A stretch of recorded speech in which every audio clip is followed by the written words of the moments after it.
Hello বন্ধুরা, সবাই কেমন আছে? আশা করবো সবাই খুব ভালো আছে। চলে আসলাম তোমাদের কাছে আর একটা ভিডিও নিয়ে। তো ভিডিওটা একটু অন্যরকম হতে চলেছে, কারণ ভিডিওটাতে আমার ভালো খারাপ সব মিশিয়ে একটা এক্সপিরিয়েন্স রয়েছে। তো দেখো, সকালবেলা সাজুগুজু করে বেরিয়ে গেলাম, আর খুব একটা বেশি সাজিনি, কারণ যেতে হতো অনেকটা দূর। আর অনেকটা দূর হচ্ছে, সেটা হচ্ছে দিল্লি। কেন দিল্লিতে যেতে তাও জানতে পারবে, তার জন্য পুরো ভিডিওটাই তোমাদের কিন্তু আমাদের সাথে থাকতে হবে। তো দেখো, ভিডিওটাতে আমরা এখন টোটো থেকে নেমে বাসে চড়ছি। এত অবধি তো সবই ভালো ছিল, কিন্তু ভাবিনি কখনো যে এতটা দূর যেতে হবে, তাও আবার টেম্পো করে। আর কেনই বা এই টেম্পো করে যাচ্ছি সেটাও তোমাদের জানাবো, কিন্তু এই ভিডিওতে নয় বা এই ব্লগে নয়, পরের একটা ব্লগে আমি ছাড়বো। তো যাই হোক, প্রথম তো উঠে খুবই ভালো লাগলো এই গাড়িতে। তো তারপরে শুরু হলো আসল লড়াই যাকে বলে। এত গরম ছিল সেদিন, প্রচুর গরম পড়েছিল, প্রচুর গরম। আমরা সবাই খুবই কষ্ট পেয়েছি। মাঝখানে অনেকবার গাড়ি দাঁড়িয়েছে, তাও যেন কষ্ট কমে না। আর যেতে যেতে একটু ভালো লাগছিল, কারণ চারিদিক পুরো ছিল পাহাড়ে ঘেরা।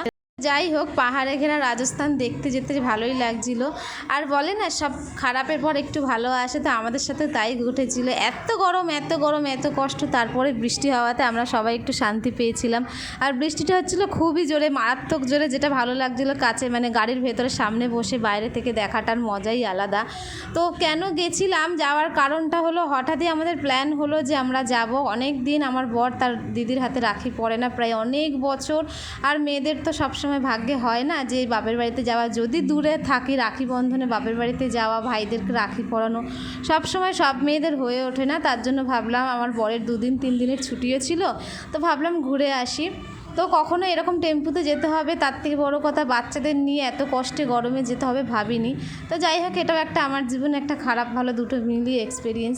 অনেকটা ভিডিও তোমাদের তুলতে পারিনি, কারণ এত গরম ছিল, এত কষ্ট ছিল, তাই সব ভিডিও তুলে ধরতে পারিনি।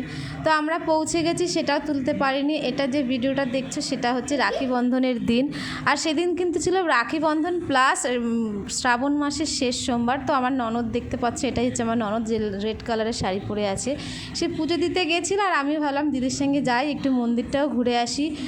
দিল্লির এখানের মন্দির কীরকম হয় সেটাই দেখার জন্য গেছিলাম। তো এখানের মন্দিরটা ছিল খুব সুন্দর, খুব পবিত্র, মানে এত সুন্দর লাগছে, একটু মনোরম দৃশ্য। আর এই বাচ্চা মেয়েটি হলো, এটা আমার ননদের মেয়ে, 2 মেয়ে, এটাও আর একটা মেয়ে। ননদের ছেলে ছিল, ওকে তোমরা দেখতে পারবে রাখি পরার সময়। তো এখানের মন্দিরটা আমার কাছে তো খুব ভালো লেগেছে। তোমাদের কেমন লেগেছে আমাকে একবার জানিও। আসলে ভালো করে না ভিডিওটাতে ভয়েস দিতে পারছি না, বাচ্চা কাচ্চারা এত জ্বালাতন করছে। তো এই হচ্ছে, দেখো এখানে একটা গাছ রয়েছে, এত দারুণ লাগছিল। তো এরপরে চলে আসলাম বাড়িতে। এখানে দেখতে পাচ্ছ ঠাকুরের পুজো দেওয়ার পর চলে আসলো রাখি বাঁধার পর্ব। এটা হচ্ছে আমার দিদির ছেলে, তোমরা তো চেনোই। আর এখানে একে একে সব বাচ্চারা বসে আছে রাখি পরার জন্য, আর 3 জন বোন আছে। আর আমার মেয়ের তো প্রথম বছর রাখি, এটা খুবই একটা মেমোরেবল, যে আমার মেয়ে প্রথম বছর এতগুলো দাদাকে পরাবে।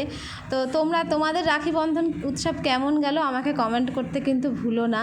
আমার মেয়ে তো খুবই এনজয় করছিল, আবার কান্নাকাটিও করছিল, যেহেতু এত গরম পড়েছে, নতুন জায়গা প্লাস এতজন মানুষ। এই দেখো, আমার মেয়ে পরিয়ে দিল ওর দাদাকে প্রথম বছর, ওর দাদাও পড়লো ওর হাত থেকে। খুবই একটা মেমোরেবল, আমার কাছে তো খুবই ভালো লেগেছে। তো আমি ভাবলাম সব ভিডিও না তুলতে পারলে এইসব ক্লিপ তুলে রাখবই। আর এখানে রাখি, এখনকার দিনে রাখি কত সুন্দর বাচ্চাদের উঠেছে। বাচ্চাদের রাখি পরার পর্বের পর এবার শুরু হলো বড়দের রাখি পরা। তো দেখো, আমার ননদ আমার বরকে রাখি পরিয়ে দিচ্ছে। শুধু যে ওকে রাখি পরিয়েছে তা না, সাথে কিন্তু আমাকে, আমার মেয়েকেও পরিয়েছে।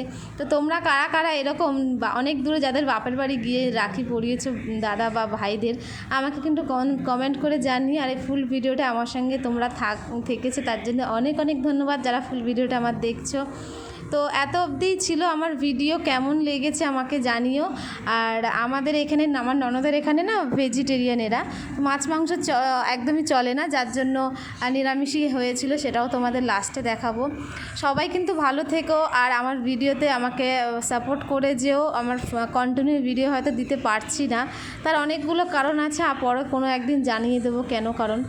তো এটাই বলার যে আমার ভিডিওতে সবাই অনেক ভালোবাসা দিও, রিলসে ভালোবাসা দিও। এইটাই ছিল, দেখো আমাদের আজকের খাবার। সবাই তত ভালো থেকো, খুব ভালো থেকো।